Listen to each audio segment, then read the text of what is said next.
Hello বন্ধুরা, নমস্কার। কেমন আছো সবাই? আশা করছি খুব ভালো আছো। তো আমি আজকের ভিডিওটা একটা বিশেষ কারণ নিয়ে করছি। জানি না কতটা কি বলতে পারবো তোমাদের কাছে, কারণ ইউটিউব ফেসবুকে এসে মানুষ অনেক সফলতাই পেয়েছে, কিন্তু আমি এখন অবধি কোনো কিছুই করে উঠতে পারিনি। হ্যাঁ, তোমরা বলবে যে তোমার এত কিসের কষ্ট।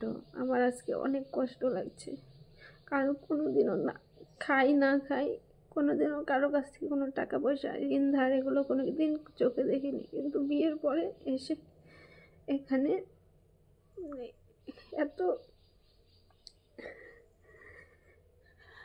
আমার বর এতটাই ঋণ ধারে পড়ে গেছে। বিয়ের পরের দিকে এসে দেখছি তারপরে হচ্ছে বাইরে বাইরে থাকে। তো আমাকে কোনো দিনও কারো কাছ থেকে টাকা নিতে হয়নি, দিয়েছি, মানুষের কাজ করে খেয়েছি, কষ্ট করে খেয়েছি, তবুও কখনো মেয়েবেলাতে কারো কাছে হাত পাততে হয়নি আমাদের। কিন্তু এখানে এসে আমার বরের কাছে যখন লোকে টাকা পায়, সে যখন কঠোর পরিশ্রম করছে কিন্তু সবটা পরিশোধ করতে পারছে না। তো এটা ভেবে আমরা দুজন ভিডিও করছিলাম, কিন্তু ভিডিও করেও কোনো সফলতা এখন অব্দি পাচ্ছি না। কত লোকে কত কিছু করছে। তো এই যে হ্যাঁ বলবে কিসের কষ্ট, এই যে এত ভালো ঘরে থাকছি, হ্যাঁ থাকার মধ্যে শুধু এই ঘরটা, তবু এটা আমার বিয়ের আগে দিয়েছিল বলে তাই থাকতে পারছি।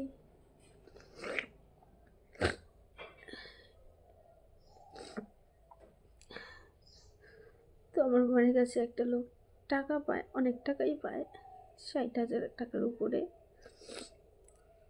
তো আমি এবার পুজোতে সত্যি কথা বলতে কোনো একটা ভালো কিছু নিইনি, কিছু না। একটা শাড়ি বলো, একটা জুতো, কোনো কিছুই নিইনি। আমার যা পুরানো ছিল বিয়ের পরে যা পেয়েছিলাম ওগুলো দিয়েই কাটিয়েছি। হ্যাঁ, শাশুড়ি একটা শাড়ি দিয়েছিল, কিন্তু বাড়িতে এসে যদি কাজকর্ম না থাকে তাহলে অতগুলো টাকা কোথার থেকে একসাথে দিব। বাইরে ছিল যখন, তখন আগে লোন টোন এগুলো ছিল, ওই টাকাগুলোই দেওয়া হয়েছে লোককে। তার জন্য আমি বাবার বাড়িতেও ছিলাম। কিন্তু এই যে লোকে অনেক কিছুই বলে, হ্যাঁ কেন থাকি না কেন থাকি না, আমার নিজেরও তো একটা খরচ আছে, সেটা আমার পরের পক্ষে চালাতে খুবই কষ্ট হচ্ছিল। ওরা আমি এটাই ভাবছিলাম যে আমি যদি যে টাকাটা আমার পেছনে খরচ করবো এই টাকাটা ঋণদারটা শোধ করতে পারবো। কিন্তু বিশ্বাস করো, আজকে যখন আমি এক সবজিওয়ালা টাকা পেতেও পারে গেছে, সবজি এনেছিল, তো আমাকে বলেছিল 1 সপ্তাহ কাজ করছে, বলেছিল যে টাকাটা দিয়ে এসো। তো আমি যাওয়ার সময় পাইনি, বাড়িতে একটু সমস্যা ছিল। তো আজকে আমি গিয়ে টাকাটা দিয়ে আসলাম, কিন্তু যখন যাচ্ছিলাম তখন যে ওই যে 64,000 টাকা পাবে সেই ব্যক্তি আমাকে বলছিল যে হ্যাঁ তোমার বরের কাছে টাকা পাই, আজকে দিবে কালকে দিবে, কিন্তু ওর কাছে টাকা ছিলই না। অল্প কিছু টাকা ছিল আমার কাছে, যেটা আমি এখন তুলতেও পারছি না, কিন্তু তাকে টাকা দিতে হবে। কিন্তু এইভাবে হেনস্থা আমি কোনোদিনও হইনি, জীবনেও না।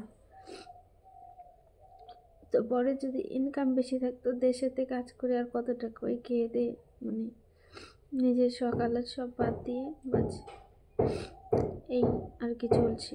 কোনো সময় ভালো কিছু খেতে ইচ্ছে করলেও বরকে বলি না যে এটা এনো খাবো, তার জন্য আমার কোনো দুঃখ নেই, চা দিয়ে খাই, চলে যায় দিয়ে। তো ও এরকম কোনোই বলে না যে আমার এটা খেতে ইচ্ছে করছে ওটা খেতে ইচ্ছে করছে। ও জানে যে রোজগার কম, এর জন্য আমি অনেক চেষ্টা করছি যে হ্যাঁ ভিডিও করে যদি যদি কোনোদিন লোকের ভালোবাসা পাই তাহলে কিছুটা হলেও আমাদের সমস্যার সমাধান হবে।